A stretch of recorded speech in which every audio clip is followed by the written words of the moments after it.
Pemirsa, seorang pelajar SMA ditemukan tewas dalam kondisi mengenaskan di tengah sawah di Goa, Sulawesi Selatan.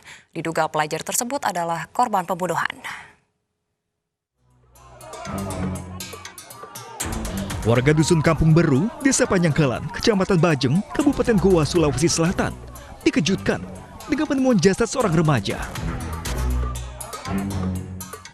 Korban diketahui adalah pelajar SMA berusia 17 tahun, ditemukan di tengah sawah dalam kondisi mengenaskan. Kepolisian pun langsung melakukan olah TKP. Dari lokasi, petugas juga menemukan telepon genggam dan sepeda motor korban. Diduga remaja ini merupakan korban pembunuhan karena adanya luka senjata tajam. Luka yang untuk sementara hanya di perut, satu kali perut. Karena setelah kami olah TKP langsung korban dibawa ke Puskesmas Bajeng untuk dilakukan visum. Kini aparat Polsek Bajeng dan Reskrim Polres Goa masih mencari sejumlah bukti dan memeriksa sejumlah saksi untuk mengetahui motif dugaan pembunuhan. Dari Kabupaten Goa, Sulawesi Selatan, Bukma, iNews melaporkan. Pemirsa, ratusan warga menyerbu kantor pelayanan publik Pekanbaru untuk membuat KTP dan akte kelahiran secara gratis. Akibatnya tumpukan warga mengabaikan protokol kesehatan COVID-19.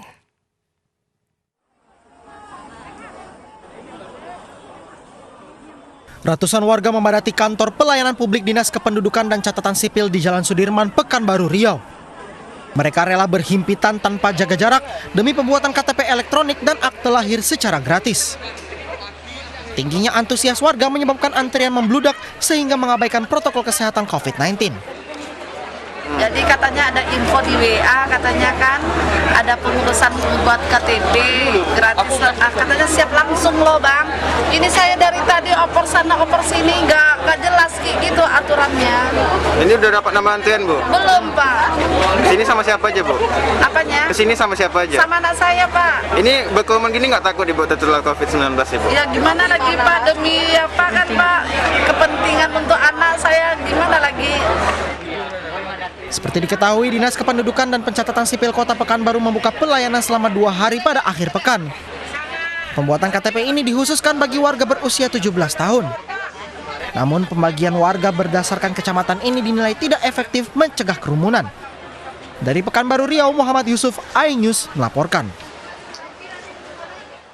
Ratusan warga di 3 dukuh di Tegalmulyo, Klaten, Jawa Tengah mengungsi ke balai desa setempat saat malam hari. Warga mengungsi karena status Gunung Merapi siaga.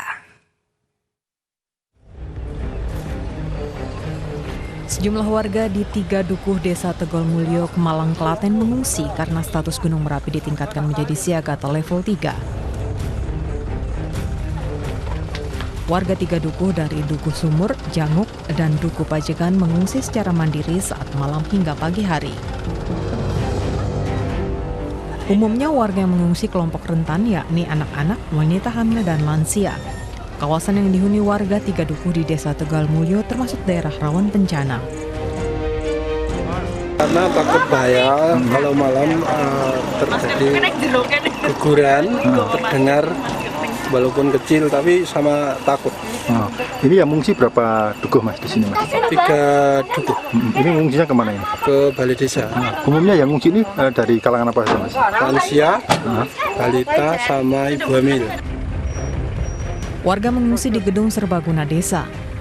Mengungsi saat pandemi, warga tetap menerapkan protokol kesehatan. Saat di pengungsian, sejumlah warga di pagi hari tetap beraktivitas biasa seperti mencari rumput dan beternak sapi. Dari Klaten, Jawa Tengah, Saiful Effendi, iNews melaporkan. Pemirsa, situasi ekonomi di tengah pandemi mendorong kalangan usaha menyiapkan strategi memaksimalkan kinerja perusahaan. Hal ini juga dilakukan oleh PT MNC Studios International Tbk yang bergerak di bisnis produksi konten terbesar di Indonesia. Perusahaan yang berada di bawah payung MNC Group ini terus melakukan inovasi sehingga tetap mampu bertahan.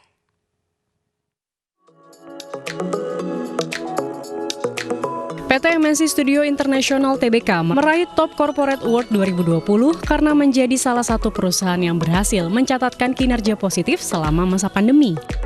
Penghargaan ini diberikan oleh Infobrand.id bekerjasama dengan Trust & Co Indonesia sebagai dukungan kepada perusahaan-perusahaan di Indonesia untuk terus meningkatkan kinerjanya. Jelas bahwa ketika lolos seleksi berdasarkan penilaian kita, tentunya perusahaan tersebut memiliki kinerja positif gitu ya.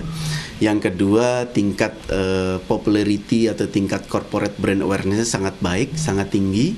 Yang ketiga adalah dari sisi profitability maupun revenue-nya memenuhi syarat yang kita lakukan survei. Top Corporate Award 2020 merupakan penghargaan bergengsi yang diberikan kepada perusahaan-perusahaan top di Indonesia yang maju dan memiliki kinerja positif. Untuk menentukan kriteria perusahaan terbaik, penyelenggara melakukan survei terhadap lebih dari 700 perusahaan publik yang tercatat di Bursa Efek Indonesia. Tim Liputan iNews melaporkan. Berbagai ucapan selamat mengalir atas terpilihnya Joe Biden sebagai Presiden Amerika Serikat dan wakilnya Kamala Harris. Kami akan kembali usai jeda, tetaplah di iNews Malam.